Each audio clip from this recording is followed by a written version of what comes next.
So good evening, everybody. So good to see you. It's going to be our last class for this course.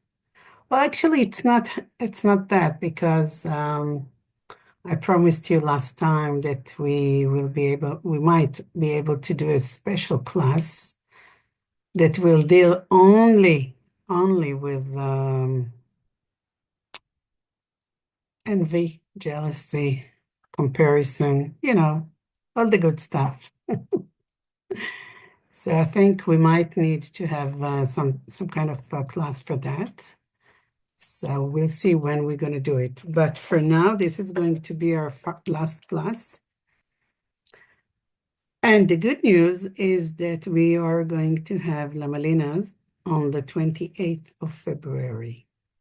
So what will happen is that it's not going to be on her calendar because this is going to be a special class only for those who participated in our course in the working with emotion in the tantric method. So she will be able to provide some additional information, which I'm not sure what she's going to do, but we're all going to be very happy with that. So if you're registered to this course, and I guess you are because you're here in this in this Zoom, so you will receive a few days before the start, the 28th, you will receive an email with the Zoom link and everything. So you'll know that it's that. Please do not share this Zoom with anybody else because again, this is only for those who participated in this class. So we want to keep Lama's, she's asking us to do it this way, and we want to keep her instruction very accurately. Also, I want just to share with you that I will not be available for the next almost a month. Luckily, I got the lottery and I received the invitation to Garchen Rinpoche Yamantakar Drukchen. And I'm going to be there. I'm going to fly to the US on coming Friday, actually. And we'll start the Drupchen, the retreat. It's a very intense retreat. If you heard about it, so you know what does it mean. It's very intensive retreat because, well, it's designed to be very intensive in order for you to go through a very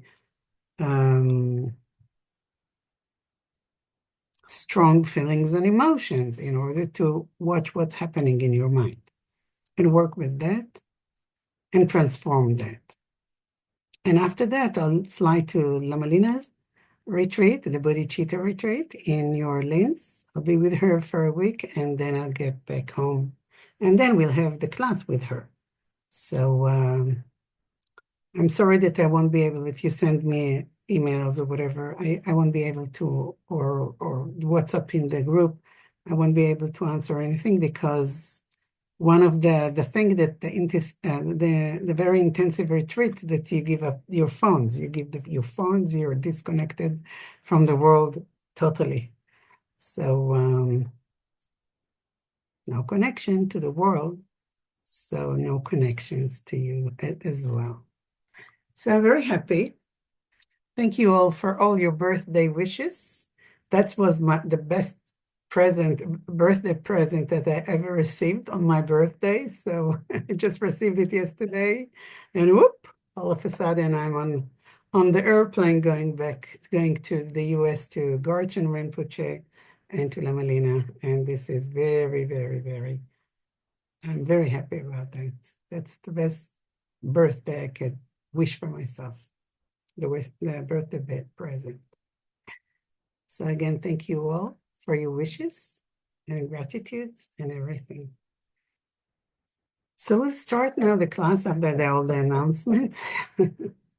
If somebody just joined us lately and you don't, so please be in contact with one of your friends to see what were the announcement, or you can see that actually online tomorrow or the day after tomorrow. So we want to take refuge. I want to take refuge. I don't know about you.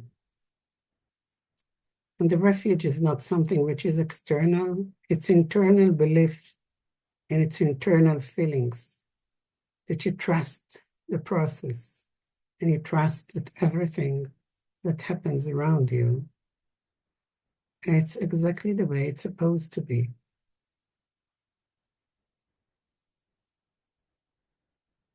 The symbols for that is the teacher, the Buddha. The Dharma is the teaching that we work with, and the Sangha that support us. Otherwise, we wouldn't have the opportunity to work with all those emotions that we have, right? And the Sangha, of course, is something which is very broad. It's not only, the Dharma Sangha, it's also a family, the community, the country, the world, actually, right? Mandala is a world. Sangye chudang tsoki choknam la jang chu badu dakni gyatsu chi daki chin so kin pe sonam ki dola penchi sangye chupa shu.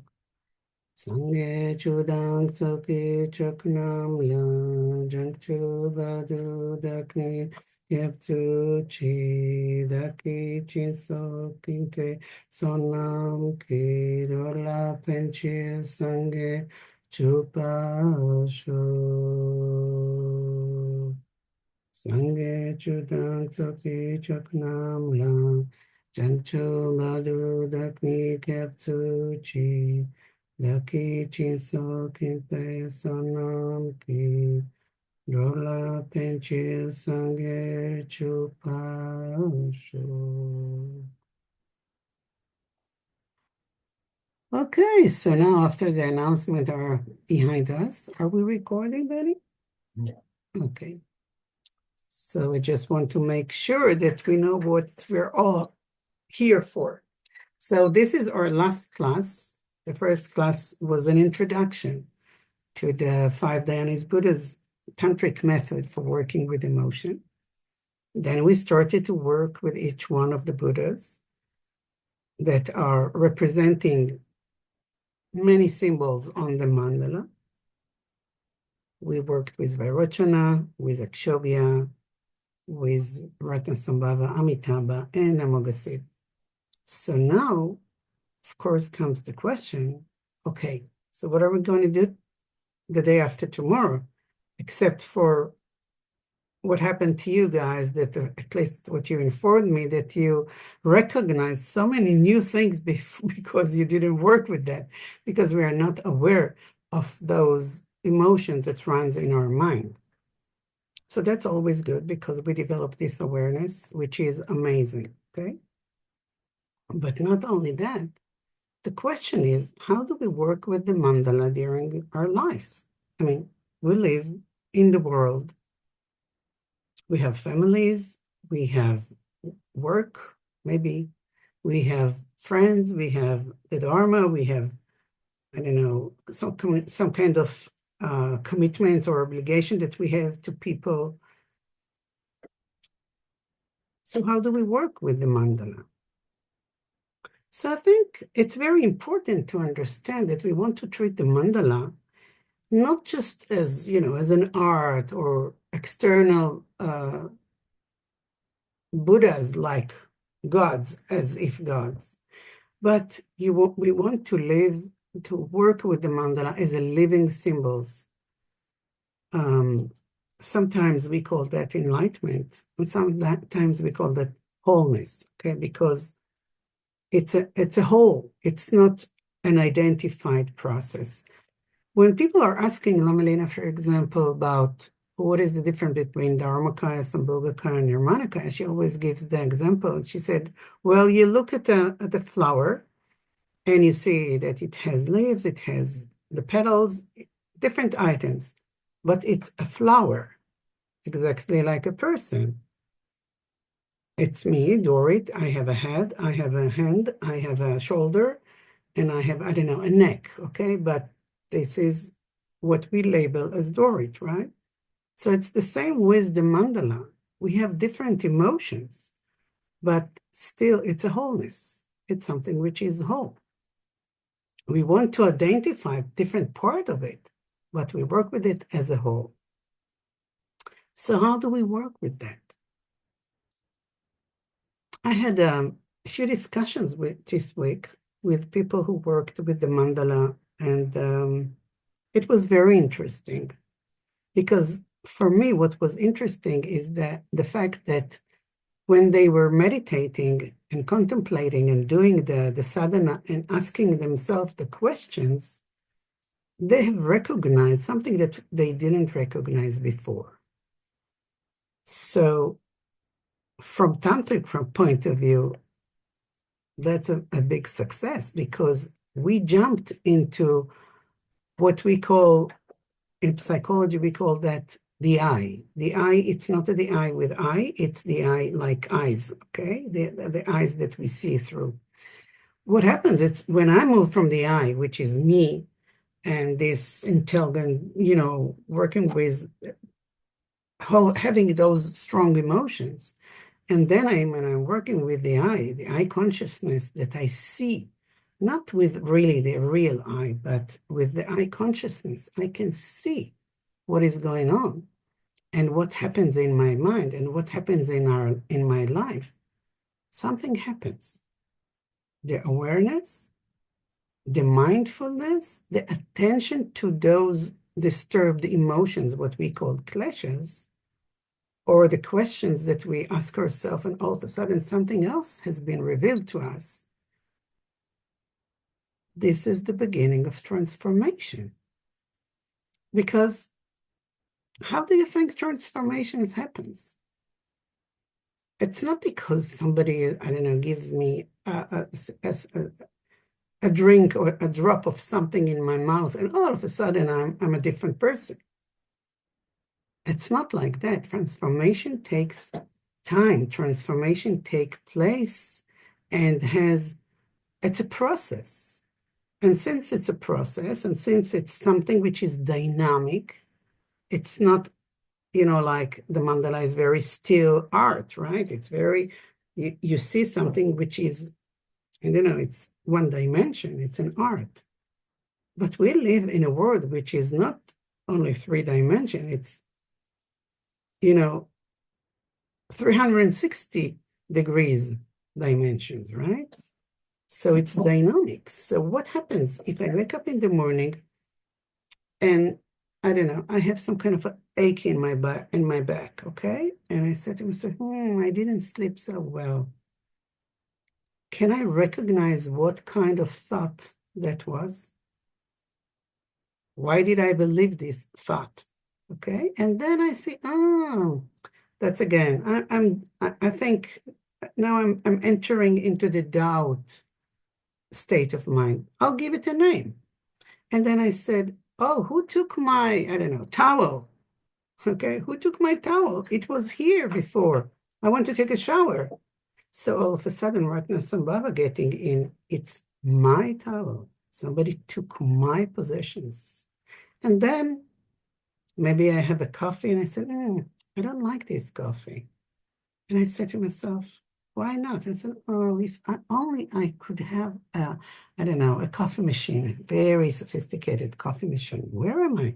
Is it Ratna Sambhava? Is it the possession for something that I don't have, that I want? Or is it Amoghasiddhi, which is, like we discussed, the envy or the jealousy, right? Is it envy? Because I was thinking about my sister's coffee machine that she has. Wow, this is so beautiful. I want to have this kind. Okay, maybe for Christmas, I will ask her that I want that kind of coffee machine. So you see, we're just scrolling the mandala. And we were just thinking about something. Now, I gave you this example, but I can give you 1,000 other examples that we're going through less than an hour, less than a day long. Not to mention what happens in the dreams. I don't want to discuss that at all. Now, what happens if I all of a sudden become aware to those feelings and label them and even intensify them? I want it to be more intensive in order for me to see them and to see what's behind them.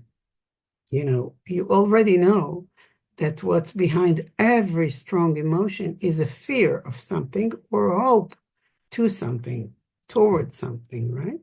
So how do I work with those fears and hopes?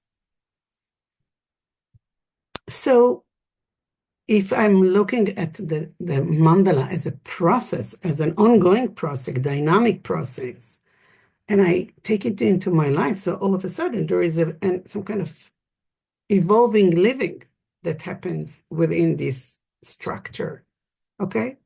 And not a simply circle or a line on the paper, or I don't know, a tanka on the wall with an image of Amitabha or Mungasiri or whomever. So why do we do that? As we said before, we propose some kind of method, okay, to shift from the ego-based size to that is I, okay, the one that sends the self-identity, strong self-identity, towards the wholeness. And the wholeness goes through a process, and the wholeness goes through something that I want to explore. And there is nothing to do with suppress emotions. Most of the time, we suppress our emotions because we think that we are supposed to be good or better or whatever because we were brought up like this. So those are belief systems. A few days ago, I had my daughter had a birthday party. She invited people to have her birthday. And I was very happy about that. And I prepared a lot of food and did a lot of things. And 2 hours before that, she called and said, "Oh, Mom, I'm sorry, but I don't feel so good." So I canceled everybody. I told everybody not to come. I will come. We can have dinner together and, whatever. But I don't want to do it with my friends and everything. I don't feel good. Now, for about 2 days, I was preparing this beautiful meal. So I felt the emotion rise up. Whoop. Since I'm working with the feelings and I'm working with my emotions, I could sense that. And then there was a moment of trying to think if should I suppress that or should I react? And I said, no, from authenticity point of view, I want to react, but not with anger. Okay? That's a big difference. I want to react, but not with anger. So I said to her, well, I'm sorry that you don't feel good. But, there are other people here who are involved in this situation. And, I was prepared. Your father was prepared. Everybody was involved in that. And she got very offended by that. She closed the phone. And after about 15 minutes, she calls me again. And the minute she called me, I said to her, so that was a reaction, right? Right? That was emotions, but not an anger. When she called me, I said to her right at the beginning, I'm sorry, honey. I'm sorry, I shouldn't have give you my reaction as like that. And she started to cry. She said, oh, this is so important to me. Now, what was happening if I wasn't aware to my emotions? If I wasn't aware to her emotions? Because I could sense what happened to her. I could sense also what happened to me. This is life. We live in families. We live in communities. We don't live in a cave. Even in the cave, you have the feelings. Believe me, I've been in the caves the cave, the metaphoric cave for many years in retreat. So what are you doing with that? I'm just giving you an example, not because, it's a big deal. It's not a big deal. But what would you do when you get so upset or so offended or so angry because something like that happened? The fact that the feeling rise up, it's a fact.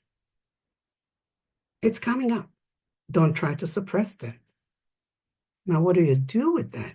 That's what we want to learn. It's like the emotion comes up, the feelings come up, maybe the sensation in the body as well. Of course, there are thoughts that are involved. She said that, and they did that, and she didn't that, and this humming song of emotions that comes up. Of course, there is a blaming, and of course, there is something that, somebody outside of you who is to blame. We forget about karma at all at that moment. At that moment, we don't think that this is something that comes out from our karmic channels as a projection from our karma, right? But what happens in your life when you have those kind of reactions? And that's what we want to do when working with emotions within those Buddhas. Try to recognize where are your soft spots. When somebody pushed the button on this and this, how do you react? Where do you react? It's not about not reacting, okay? It's about we have relationship. We are all in this together. It's not her and me. She's part of me because the emotions is going, it's like a give and take. I don't know if you know this practice called Tonglen. Tonglen actually in Tibetan is giving and taking, okay? In this order, by the way, not taking and giving. So how do we live that? Don't suppress your feelings, but first be aware. Then think about your reaction. At the beginning, you'll have to think about it. Then afterwards, you know those soft buttons that you have. If somebody is pushing your buttons at the same time again and again, it doesn't have to be the same person. You know where your buttons are being pushed, right? What the reaction you want to do with regard to that? What is the reaction? Because if you don't think about it and you don't go through that, how can you develop the wisdom? The wisdom is part of the process, being in a process. You cannot go from being with, I don't know, with klesha attack like anger, for example, to the wisdom in 1 minute, or in not even 1 hour, or not even 1 year. That takes time. And part of it is unconsciously because what we work is with symbols. There is a reason why in your sadhanas there are symbols. There are the elements like fire, earth, whatever. There are the colors. The colors has a significant influence on your unconsciousness, red, green, yellow. There are the mudras. The mudras have a very different effect. I hope that when you were sitting in this and doing the sadhana, I hope that you try to do the mudras. You could see how different is this mudra versus this mudra, or the mudra that you touch the ground, or whatever the mudra is. There is a very big influence on the body. So all those are symbols that are working on our subconsciousness, and we gradually, the process happens, and you already have a wisdom. It doesn't mean that tomorrow morning, it doesn't mean that you'll stay in the wisdom, okay? Maybe tomorrow morning somebody will push your buttons and you'll be out of the wisdom again. But at least you reached a place where it happens, okay? Where you can sense the fact that well, actually it's being in control, not in control in sense of holding yourself or suppress the feelings or emotions or whatever, but being in control that see like in slow motion the process that what is happening, okay? Please do not think that you have to suppress your feelings and emotions. This is not that method, okay? So as we said, it's not a static center art, but it's a living and ongoing rational and emotional and sensational process, okay? But we are not in this all by ourselves. It has to do with others, okay? So it has to do with relationship, and it has to do actually with all phenomena, like, relationship is usually with living beings. It can be people, or it can be pets, or not only pets, it can be also with any animal. Maybe it has to do with the relationship of me of eating the animal. So it's a whole process. It's not just, me and me and me, I. It's not like that. So we take the five Buddhas constitute, I will say, the traditional tantric, and I was presenting to you the traditional tantric from the Gelug tradition. There are other traditions that represent that mandala in a different way, which is perfect. Remember, this is a man-made process that was designed in order for us to work with the emotions, not to see this is true and this is wrong. This is the right mandala and this is not the right mandala. Don't go into there, okay? So the point of using the five Buddhas mandala is not, again, to worship some kind of an external object or external, I don't know, some kind of God that I might call this Buddha, but to treat them as a symbolic help. It's a symbolic help that they can help me transform the mind. It's not, and actually it's not, well, this sentence was wrong. It's not them helping me. There is nothing outside that can help me. It's me helping myself through a symbolic system to transform my mind. You see, there's nothing outside that can change my mind. Because if it was true, so the Buddha, who is fully completed, full of compassion, will go and touch or do whatever it's needed in everybody in order for them to transform the mind. So we will all be Buddhas like that. The only thing that the Buddhas can help us do is to teach us how to develop the awareness, the process of development through the working with sensation, with feelings, with thoughts, what Lamalina likes to call perceptions, because the clump of the perceptions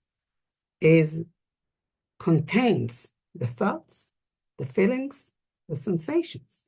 So we work with those perceptions, with this clump, in order to go through a process that will change us towards what? Towards what we called enlightenment or wholeness or happiness. Does it mean that we'll stop suffering? No, we're going to still suffer. But our attitude towards what we called yesterday the suffering will be different. I give you the example about what happened on Friday night, okay, with my daughter. Wow. Looking back, I don't know, 15 or whatever years, do you know what will happen with that? I will open the Third World War. I can tell you that. For sure. I don't know for how many days I will not talk to her. And I know people that stop talking with their families, with their spouses, with their children, with their friends because less than what happened. Do you know those cases? Why? It's an emotion, yes. It was a strong emotion, yes. But what is it there in the relationship?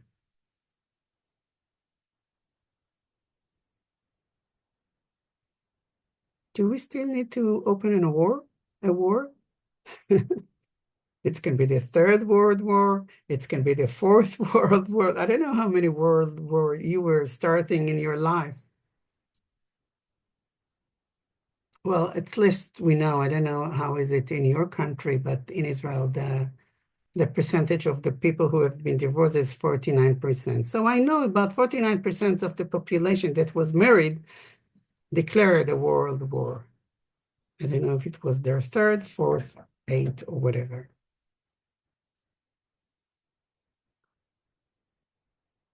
So having said that, I just want to go over again briefly about what we did with the mandala to open up again. And you have the recording. So if you have a tendency towards some kind of negative emotion, what we call klesha, that represents, remember, it represents by one of the Buddhas.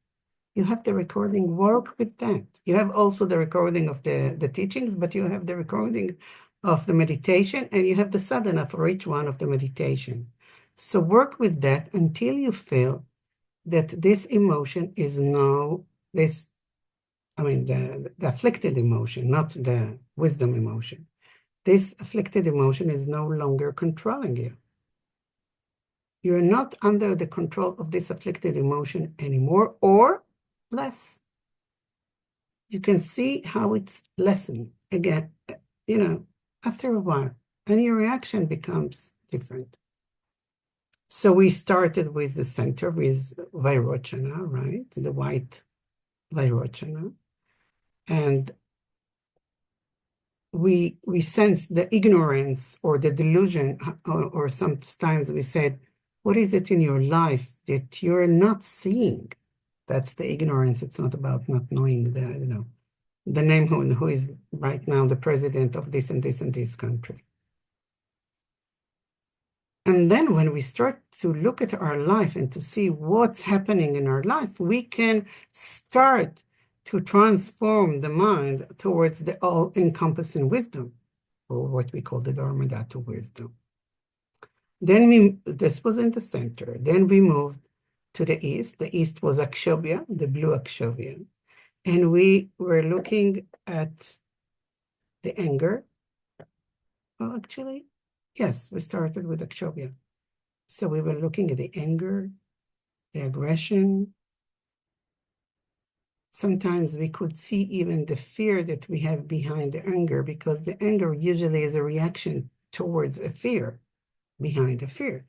And when we start to work with that, we could see how that's transformed into the mirror-like wisdom, again, gradually. And then we moved to Ratnasambhava, the yellow Ratnasambhava, and we saw that how the pride, the what we call the arrogance, the sense of inadequacy, the low self-esteem, or the stinginess, and all those kind of emotions can be transformed into the equanimity, right? The wisdom of equanimity. And then we moved to the west, to Amitabha, the red Amitabha. And we could see how the attachments and the desires and the passion and all grasping, different kind of grasping than Ratnasambhava, we could see how we transformed that into discriminating wisdom. And we concluded with the green Amoghasiddhi, and we could see how the envy and jealousy, comparison, impatience, all those kind of emotions, how we can transform them into the all-accomplishing wisdom. Now, maybe we now know more about this, I would say, category descriptions, okay? Maybe we know more about that. But even when we know more about that, we still have to work with the emotions, right? We don't know it yet. So you have enough information, I think, to work with your emotions in order to see how you can take it forward to a different level of understanding, eye consciousness, awareness, and all those kind of emotions. And I promised you that will do some sort of practicing group, that it will be more of the practice, and then we will be able to dive into those, I will say, day-to-day reactions and questions and answer with regard to that. I'm not sure yet when it will start, because I'm going now until the end of the month, but we'll start it sometime. We'll get a knowledge about it. So I just wanted to give you, I like to give the vows about that, because I like to work with the vows, because this is the vows. If I don't call them vows, they're guidance. For me, they are guidance, and I like to work with the guidance. I don't know about you. If I call it a vow, I don't like it. But if I call it a training guidance, I like it a lot. Well, I like to be trained. I like to train my mind. I like to do the transformation. So you can call them as much as long as you want, but I call them the guidance, okay? So it's very interesting to see, because I told you that in the tantric vows, we have this, each one of the families has a specific vows that you have to work with them in order to transform your mind. Even if you don't understand why those will be transformed into the wisdom, still there. But there are also a set of vows that has to do with all five together, okay? And the all five together are very interesting. For example, the Korsamaya of the whole five, working with the whole five, is not to abandon enlightened activity and compassionate action. So it's very general, right? But if you think about it, and you're holding this view of enlightened activity and compassionate action, then when she calls you, you can say to her, I'm sorry, I didn't have to react like that. And the World War III ended in a second. Do you understand? It's not because I'm now I'm fighting who is right and who is wrong and who did harm to whom. What is more important? I can sense the compassion, because she wanted that as much as I did. What is the enlightened activity here? The compassionate is very obvious, right? What about the enlightened activity that was being made there? Is to think that if that happened, it's part of my karma. Remember, some of you were asking me to do the karma, the course about the karma, next course about karma. If you have any idea and you want to ask what do you want for next, you can write in the group, in the WhatsApp group. We'll see. Who knows? You might get your wish. So understanding that that was an emotion that rise up because there was something that I didn't like that was happening. Why I didn't like it? Well, it could be that, or it could be something else. Why I didn't like it? I didn't like it because that was a projection on an object, happens to be my daughter, but it could be any object. And that was a karmic ripening from my previous life or my past, I don't know, a year ago. I don't remember what I ate for breakfast yesterday. Do I need to remember every action I did or say to anybody in the world since I was born in my 65 years, celebrating it now or my previous life? I can't, but I can understand that nothing can happen in my life if it's not a karmic ripening of a seed that I meaning my mind, personally planted that. That's a totally different reaction towards a situation like that versus she did that to me, she did that. And that's happened. I felt that. whoop, but it took very quick. Am I enlightened? No. Did I completed the all-accomplishing wisdom? No.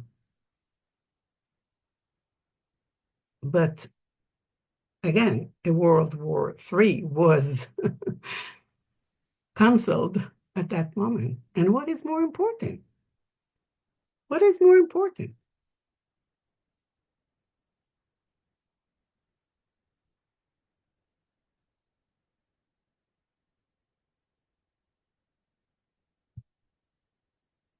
So what are the course? This was the course Maya. Now, what are the five families together to uphold one indivisible the Samaya of them? Do not abandon the Guru. Do not abandon the view. View is Tawa, as you know. Do not abandon the compassion. Do not abandon the mantra and deity. And do not abandon the Vajra siblings. So what we're doing here together, we are together understanding that the Guru, Buddha, Dharma, the view, Sangha, and the full compassion, bodhicitta, not compassion like we think about it, the bodhicitta, and our Sangha are not to be abandoned. By whom? By us. Okay? What does it mean not to abandon that?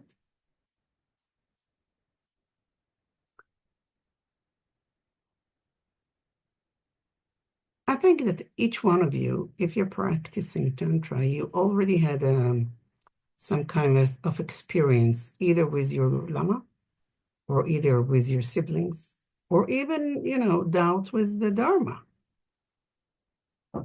Not to abandon it. Maybe I don't understand that, fully understand. But there are people that practice that and got enlightened. So I might give it a try. Okay? So now we still have some time for questions. If you have questions, so this is the time to raise your hand. You can ask me whatever you want, even to criticize, whatever, okay?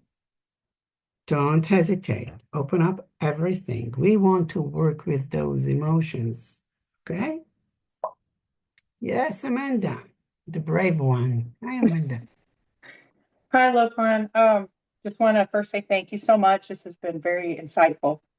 Um, is it common for practitioners to struggle with one or more of the directions?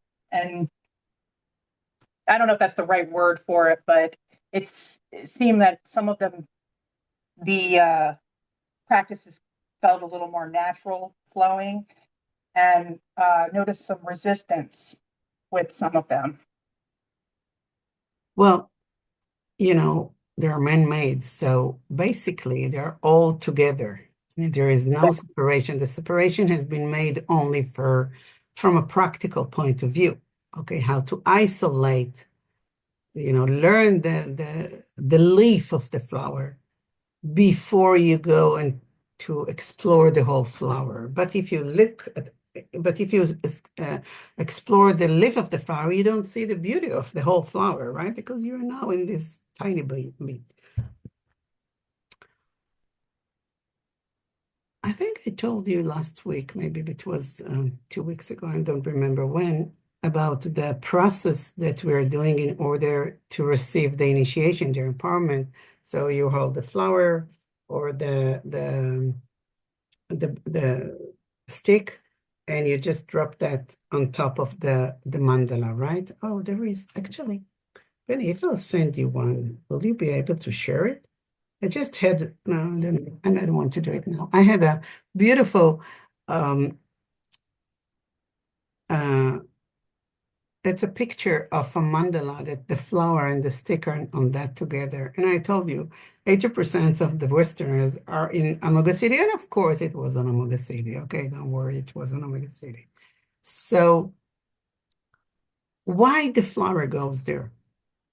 Why the stick goes there during the empowerment? There it can be in either one of the five places, right? Because that point is something that we need to work more closely. Okay, you can believe in it or not. But if you're struggling with two or three or one, which is more of your button, you need to work on that. I had to work, I think, I don't remember if it was 3 or 4 or 5 1 month solitary silent retreats all over the city until I find out that something has changed in my mind. Otherwise, I would have go to my old habits, patterns, karmic patterns, whatever. And believe me, that was not good. Okay. So yes. And I didn't work as much on Amitabha, for example. I don't remember doing a retreat on Amitabha commitments or Amitabhas. That wasn't one of my main issues at all. So I did I did keep the vows that has to do with the Amitabha because it's part of the 154 vows. But can you imagine to yourself what does it mean? 4 or 5 months of working 24 hours a day, okay, for 200 or 230 days, I don't remember how long, on one specific set of emotions. Oh, wow. I don't want to tell you what I found out. I learned that my mind is so, vicious and so competitive and so, I didn't like that. But I found out. Yeah, I didn't want to find out, but I dived there. I dived and I did my research about my mind. Yes. Awesome. Thank you. You've helped me. I really appreciate that. Okay, Kate, it's you now. Hi, Kate. Hello, Lupon. Hi. Um, yeah, this has been so helpful for really scrutinizing honestly what's going on the level of emotions. Um, and you've presented it as an adjunct practice alongside whatever else we are doing. But then you've just mentioned that on retreat you did nothing but this, or one of the families. So I have a retreat coming up, just 10 days, and I'd really like to work on this. How would you recommend structuring a retreat? Okay, so first of all, there is a structure to a retreat. Do you know a structure how to do a retreat? The four sadhanas and The yeah, four and the sessions. Yes. So you come up orientation. before the dawn and you start the sadhana and you do that. Now, what happens? Are you going to do a specific retreat? Well, I was looking at I haven't got any accumulations that I have to do, but I was thinking of combining this with Mahamudra, but I Accumulation wanted your of advice. what do you want to accumulate? There is No, I finished. I don't Ah, you have finished the I don't have any accumulation. specific Okay, so you want to do it with the accumulations. Mahamudra. Okay, so what I suggested, so you're doing a specific sadhana, right? You're going to do a specific sadhana? Well, Mahamudra as taught by Lamalina, which is Ah, quite okay, okay. simple, but Well, that's easy. interesting to do a 10 days retreat, 4 days Mahamudra. So I suggest that you do start with one kind of a sadhana. Don't just, usually we don't dive into Mahamudra right away. You can do a short sadhana of whatever is your yidam. And then when you get into the point where there is the dissolution, then you go into the Mahamudra. Mhm. Now, if you completed your mantra accumulations, so what you can do is you do, 1 mala of 108 or whatever, and then you start doing the sadhana with the question that I gave you for each one of them, but you do know which one you need to work now, right? In these 10 days, right? I suggest not to work on all 5 of them, but do go and read every day, read the whole 5. Don't contemplate on them. Read the whole 5. Why? Because you're going to be in retreat. You're going to wake up in the morning. I don't know how are you, but I'm not a good wake up in the morning person. I do like to go to sleep late. So every morning that I had to go wake up very early in my retreats was a complaining morning, okay? And then after a few minutes. So what does it mean for me to complain about something? For example, okay, where that belongs to, from the Buddha's point of view, I mean. And then you do your sadhana, and then you completed the session, and then you sit down and thinking, contemplating about with the question that we just said, and you say, you know, my friend, they did 1 month retreat, and I'm doing only 10 retreats. Where did thoughts came from? Oh, Amoga City just scrolled in. Compassion, comparison, jealousy. They have something that I don't have. What does it mean for me? So how do I transform them? I don't want to feel this comparison. I don't want to feel that. And remember, we have the just learn those vows, not to abandon the compassionate view, not to abandon the enlightened actions. What does it mean for me now? You don't do anything. You don't call anybody. You don't write them an email because you're in a retreat. You're isolated yourself. But you work with that. And then you ask yourself, do I have it in other places in my life? Now, what happens? You don't need an answer. You don't need that something inside your retreat will change. And you'll do that again and again, and you think about it, and you develop the awareness, and you think about it.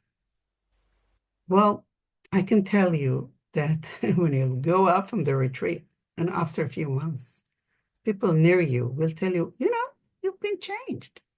But they will never be able to point what has been changed within you. And also you will not be able to see what changed. But the change will happen gradually. And that's how I recommend you do your retreat. Do the sadhana, short sadhana. Don't skip a sadhana. Sadhana is very important, even if you do a very abbreviated one. Then dive into Mahamudra. Which stage are you in the Mahamudra? Oh, beginner. So you're doing the shamatha with the paddle, or No, without an object. okay, without an object. Mm. Well, I can tell you for sure, if you're going to do a meditation like shamatha without an object, for sure those emotion will rise up, Sure. especially the undervalue, because all those criticism, self-criticism, oh, why don't I succeed? I don't succeed to hold my mind on that. What's going to happen? All those will come up. Just laugh. And here you are. Oh, hi, Guy. Hi, Amaga City. How are you? Good to see you. And continue with all the practice that you know. Thank you. That's the awareness, okay? Okay, who's now? Paula. Hi. Hi, Logan. Dorit, this has been wonderful. My practice has been for many, many years is Dzogchen, and I just love Dzogchen. And so when I took this on, your class, I was like, I don't know, maybe it's not going to be that helpful. But it's been incredibly helpful and incredibly supportive in just like really like loosening up some of these things that are like really deep, just really deep. I'm really good at sitting with what is and awareness and yeah, I mean, and the view, and I'm Lama Lina, I follow, but this has been very helpful, because it seemed like so many things just got loosened up. And so I'm excited. I'm excited because, we all have these things that are just so deep. And it's hard to face it, you know, it's hard for it to be seen. And so when things kind of percolate through the consciousness, and it's just like, oh, wow, like that's still there, you know, and it's like, of course, you know. So yeah, it's just been really beautiful. And I just feel like anything I do in the Dharma is just like the most precious gift that a human being can be given. Um, I spent, a Lama came to my house years ago and I said, I'm really not good at sitting, you know, and he said, that's fine, that's fine. And so last summer, I went to a retreat for a week and I sat in silence. And it was just so profound. It was so beautiful. And so much came up, you know, and it was just like, yeah, so just thank you so much. I And appreciate it's that. lovely to be here with everyone. Thank Yeah, you. thank you. Thank you. It's like walking around to the world with some, you know, stuffed muscles, and all of a sudden somebody give you a massage, and then you feel, oh, I didn't feel that that was a stuck muscle in my hand or my leg. So that's Tantra. That's how Tantra works. And I Mm. appreciate Tantra. I love Dzogchen and I love practicing Dzogchen. But I think for my mind, again, if somebody can be in Trekchö and in Sopa, I don't think they need Tantra. But for my mind, I think that Tantra is very helpful. And I can tell you that when Lamalina asked me to teach her students Tantra, I said to her, but Lamala, they want Dzogchen, they don't want Tantra. And she said, maybe they don't want Tantra, but they need Tantra. Okay, so Exactly. she knows maybe they don't want, but they need. So, Yes, thank you. Perfect. okay, thank you. Abby, it's now you. Hiya, thank you. Um, yeah, my question, I guess, is when I'm sitting in meditation and I'm asking myself the questions, I can't really get in touch with the emotion, but like for me, emotion comes really intensely at the time it's happening, and it's quite hard to kind of connect with it while I'm sitting. Well, you don't need to feel the Yeah, emotion while you're sitting on the cushion and contemplating about that. This is not the method that Lamalina is teaching, trying to evoke a very strong emotion. When we think, when we contemplate on those questions, what happens? It's that it's not about evoking the emotion, it's about developing the awareness. So then when you develop the awareness, what happens in when you have the strong emotion in life? So you say, that's it's the awareness doesn't have to go through, although it has an impact on your body. Okay, even if you sit on the cushion and you don't have a strong evoked emotion, it has an impact on your body. You don't recognize that. It's very, very subtle. It's very profound because it's working on those channels that we don't recognize. I mean, you have to go through the completion stages practices, the very profound completion stage practices of Tantra in the future in order to work with the Vajra body, work with the channels and tiglas and the prana that's work. But before that, you just develop an awareness. And then when the emotions rise up, and an intense emotion rise up in the midst of, I don't know, a conversation with a friend or an argument with a friend, or not even saying a word, just sitting in your office and looking at somebody else, and those thoughts comes up, you recognize them. And yeah. that's the halfway to the wisdom. I think it's that too. So should it just arise? Like, how do I be aware of stuff if I'm not aware of it? If that makes sense. Sit more and contemplate on that. Yeah, Think about it. Don't try to evoke the emotion. Well, believe me, the emotion will be evoked by themselves. If there is a strong insight that comes up from those questions, the intense emotion will come up.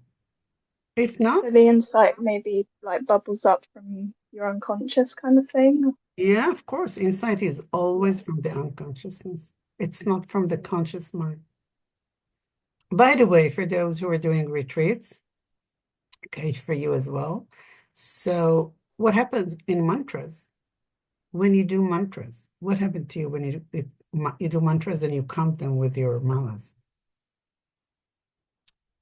The I would say the threshold of the between the unconsciousness and consciousness, this border weakened. It's become very, very loose. And all of a sudden you're doing mantras and all those unconscious feelings and thoughts comes up. And there is a reason for that. Because usually we are very controlled. We don't give, it's like hypnosis. We don't give, we don't want to give our mind to somebody else to control by hypnosis, for example. And when we do the mantra, it's some kind of a hypnosis process, and the unconsciousness comes up. And then we face many things, I'm going to do now 10 days or 11 days of that 24/7, by the way, 3 hours sleep a night. That's all. You intensify the retreat in order to get into the unconscious, where it's stored also the karmic from previous life, and things comes up. You have to be ready for that, okay? Otherwise, people can get crazy if they don't know how to react towards that. That's why they don't give anybody not anybody can go and do these retreats. You have a lot of prerequisites to meet before you do that. But why a person would like to go to a retreat in order to bring up those unconscious, I would say even traumas or past life memories, or all those kinds of strong emotions. You're in silence. You don't talk with anybody. Those emotions comes up from your unconsciousness. It's not from because somebody is doing or saying something to you. It's because when you do that, those are being released. They're no longer stored in your unconsciousness. Do you understand? Tantra is so strong. It's like that you have a virus in the computer. Why do you put antivirus? Because you want to take this virus and take it out from the computer, because otherwise it will ruin your life. It will ruin your computer. It's the same thing. Okay. Do you have any more question, Abby, or? Okay. Josh, it's you now. And I think Viviana will be the last one. Okay. Thank you, Pandora. I've really appreciated this. For my question, I wanted to say I feel like I've only done the practices quite superficially because I had another main practice I'm doing at the moment. So, but I've done them a bit, and I was ill for a bit as well. But what I'm interested in is you've talked about, and people talk about, you notice the ones where you're most got the tendencies. But I'm interested in the ones where I can't really see. So it's particularly the north and the south. It's much harder for me to see what patterns I've got there, and I'm interested in how I So work with those and so getting the balance. the north is Amuka City, and the south is Raka Yeah, Samava. So yeah. you don't see any tendency goes there. So you're never jealous. You never envy. You never do any comparison. Not very much. It's not a strong tendency in me. It's hard for me to think yeah, I can sort of, yeah, not much. And also though, particularly in Moga City, I really don't feel like I have the wisdom side either. It's interesting you saying most Westerners seem to the fall in Omega City, and that's definitely not me. I'm quite lazy, I guess. You know, I'm not massively into being busy the whole time and all that. You know, so it's I just interested in how you work with the ones where it's less obvious. I mean, I'm sure there is something there. So how do I I work to want to ask find? you, who is the one who just said that he is lazy? I was just a label I was using to try and encompass a whole lot of stuff, so I didn't But you talk for didn't ages. use another label, you used the label lazy. Yeah, I don't believe I'm lazy. I think it's a label that I'm aware people might put on me. Has been put on me. Has been put on me by other people. Yeah. So you see what happens now when we did that. Where did it, where, from the five Buddhas, where does that falls? Did you Ah. go around in the world where somebody's labeling you and you Mm-hmm. at some point believe this labeling and even try to consider yourself with this label? Mm-hmm. Where do you find it? Where in those five Buddhas its lands? Yeah, I suppose that is in Omega City, isn't it? Yeah. That's comparison. It has so many layers and so Yeah. many depths and so many, because we live in a world. It doesn't mean that you're gonna kill somebody because he will look at your spouse. I don't know. Okay. That's a very extreme one. Okay, from Oga City. Because this is a very strong, we call that it's a jealousy attack, right? Maybe you don't fall into a jealousy attack, but Mm. some profound are there. So how does one work to try and like so if I'm in Amitabha, for example, I could work on that for days. I know exactly what the territory is, and I'm sure there's more I don't know. So how do I work on the ones Yeah, the I need to do Amitabha, that? because usually men's, by the way, not men, not women, they know Mm-hmm. exactly why Amitabha there. It's very strong with them because of but that's again, it's like jealousy attack. You don't need to be in a jealousy attack or in passion attack or in, I don't know, acquiring things attack in order to see the subtle that's going on there. Okay. So So is it just doing those practices more and like really thinking harder, trying to see the subtle stuff, or yeah, is there a way of kind of particular tip for kind of finding those? yeah. And if you do have a practice, and I'm very happy to hear that you have a solid practice that you practice, give it 5 minutes a day. The transformation is very important for the other practice that you're doing. Mm-hmm. Okay. Because, for example, we all compare ourselves with our siblings, with our brothers and sisters in the Dharma, don't we? Mm. Yes, I think the difference I'm seeing, I think, is between ones where I've got the tendencies in me, but there's some that I get more hung up on. Like, for example, the jealousy, the comparison, competitiveness tends to pass through me very quickly. I don't get stuck on it. Whereas stuff in kind of some of the other sides, I can get more stuck. But I know that So it's still there. work on those that you got stuck, but Mm, don't neglect those that you don't find because they are profound, profound emotions, profound thoughts, profound feelings. And maybe you suppress them. See if you suppress that. yeah, that's what I'm wondering. That's part of my curiosity about it. Yeah. Sometimes you Okay. suppress that and said, "Oh, I don't have a jealous. Yeah, I don't yeah, have jealous." And then, oops, we find yeah, out that yeah, there is a jealousy yeah, there. And I mean, yeah. it's a very natural feeling, by the way. It's a survival mechanism. Otherwise, you won't mate, right? You Mm, have to show this girl that you or boy that you are the best in town. So mm. how do you show off with that? That's a very you want, you know, a continuation of your DNA. This is a very survival mechanism. So we all Interestingly, have. I do get very competitive in games, interestingly enough, Oh, but not play in game, life. play.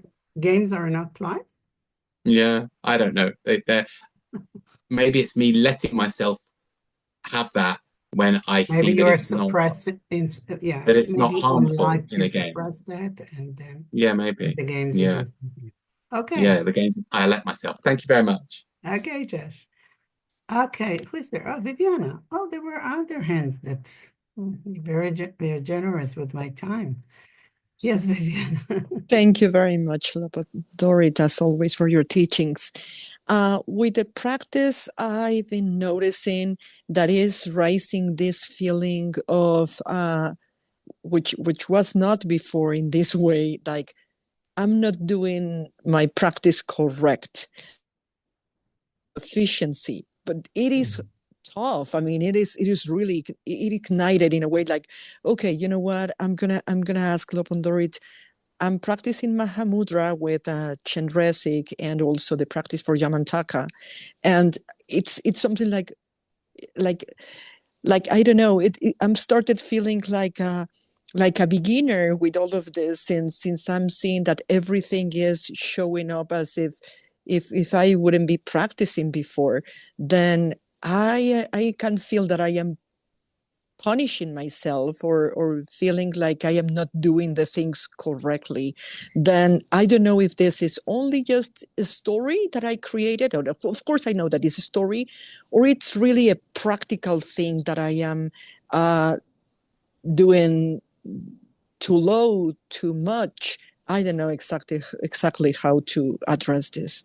Yeah, so first of all, Viviana, welcome to the club. There are how many? 68, 70 people here. They all think that they don't do the practice right. If there is someone who thinks he does or she does the practice right, they can raise their hand. I'll give them the medal, okay? Because we are in a world that we are, again, comparing yourself. When you're saying right, I'm not doing it right. You have an idea what is right. So what do? You take the ruler out and you compare yourself to the idea. By the way, it doesn't have to be to a person. It can be to an idea. What does it mean to practice right? Right? So the rightness is an object, some kind of model that you brought to yourself, you have in mind. Oh, if I'll sit every day 1 hour and I will be practicing Mahamudra, and I will be able to do Shina without an object, I don't know, Trutal Nedro, I don't know which stage are you, fully concentrated, nothing. For 1 hour, I will not, my thought will not run away and I will be very sharp. And then I'll go with a beautiful, then I'm practicing right. So if I didn't, I see that I think you're working in some kind of an office, right? So if I didn't have time to do even 5 minutes today, only 2 minutes, I'm not practicing right. So I'm getting into the judgmental of myself as a person, as I already told you. If you're judging yourself, in which one of the Buddhas are you at that moment? The self-judgment, not the comparison to the model of what is practicing right, you all know, right? That's Amoghasiddhi. The green Amoghasiddhi, whoop, just showed up. But when you judge yourself and you lower yourself, where is it? It can be either akshobhya because you're angry, but you don't angry on an external object, but you're angry on yourself. What do you think? You are not an object? Only externals are objects. You as a I, okay? I am not good. Or you're angry about yourself. Oh, why did I say that? Why did I do that? I'm not good. This is also akshobhya. Okay. So work with that. And I'll say it again.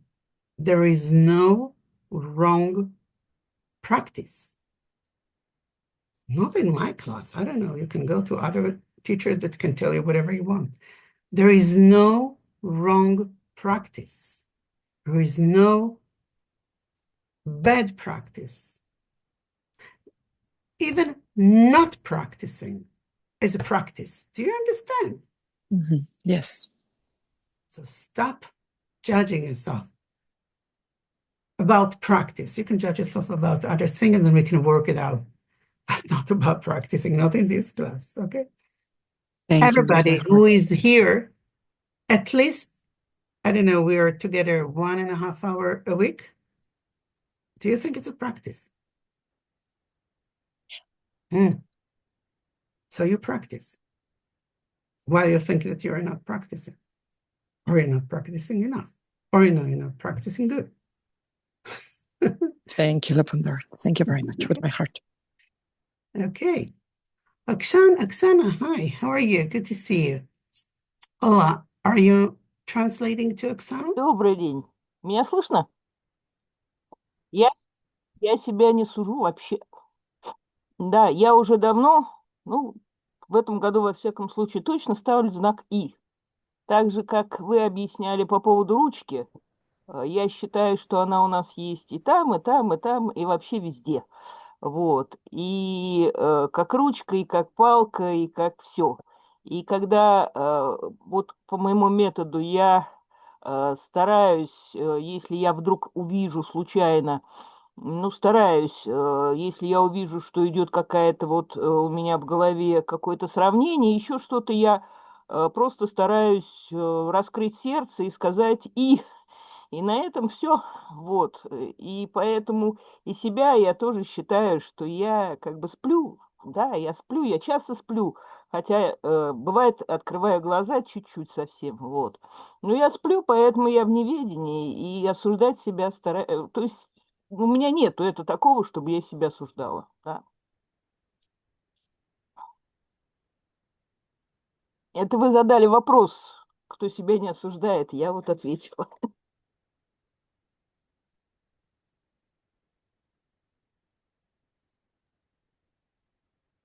Okay. Thank you. Well, do you remember, Oksana, that about, and I think it was 2 or 3 classes before, you shared with us that you feel that you have a depression?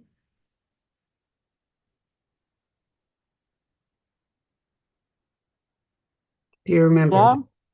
Но благодаря вам я поняла, что Okay. просто у меня в тот период было мало сил. Вот. Я попрактиковала, силы появились, и все хорошо.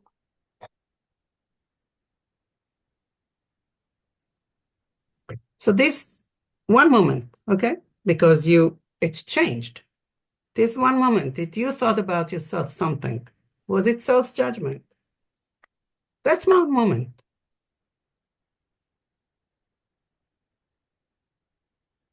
You labeled that as depression, right?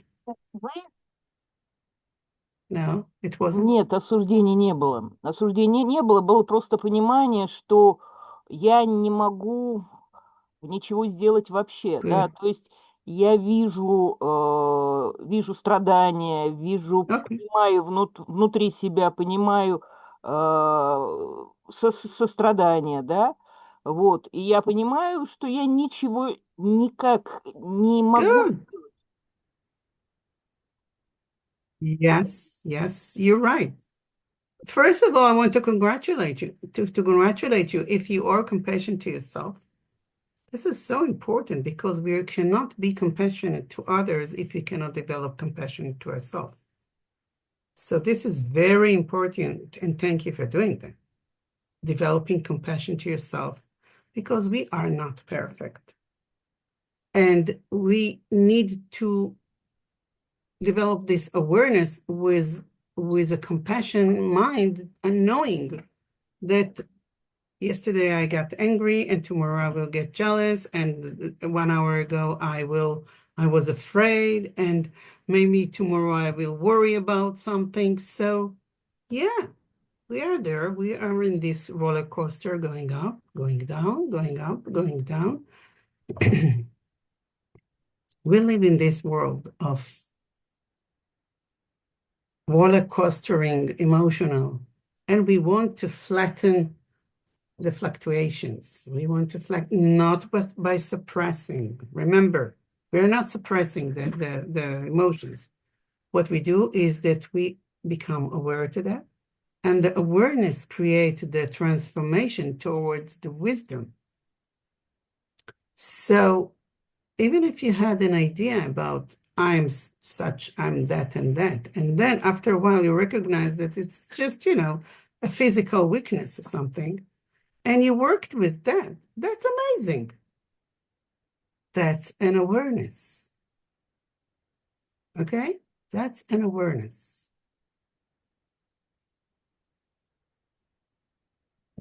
Good. Atom, I saw you raised hand before. I said after Viviana I completed, but I saw that you have raised your hand and now it's coming back. Okay, so you will be the last one. Yes. Hi, good to see you. Thank you so much for this class and for answering my question. I really appreciate that. I will cut to the chase. I practiced. I worked with Akshobhya for a bunch past that session because there was so much there, and it feels a little bit like whack-a-mole. Where now I've processed a lot of that anger, and now trying to figure out which Buddha to work on next. Currently, what I'm experiencing a lot of is insecurity or slash an old pattern I used to experience of worrying that my partner was upset with me all the time. And I'm noticing that pattern coming back, and I'm just wondering what Buddha might be good to work with. Thank you.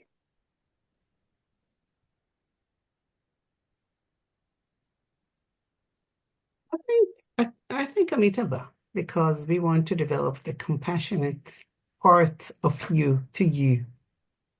Work with Amitabha.